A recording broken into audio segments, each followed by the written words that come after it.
Hi, my name is Lily and today I'll be sharing my family recipe for Filipino Pork Adobo with you. It's quick and easy and I make it all in one pot.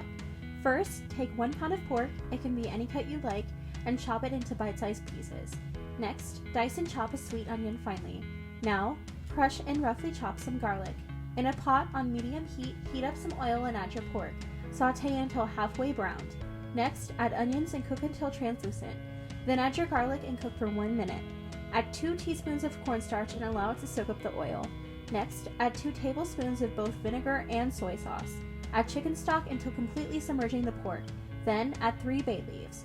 Bring to a boil, then immediately lower the heat to a simmer. Cover and cook for 20 more minutes. Then you're done. Adobo is traditionally served over rice, and today I'm having some grilled zucchini on the side. Thank you for watching, and I hope you enjoy it.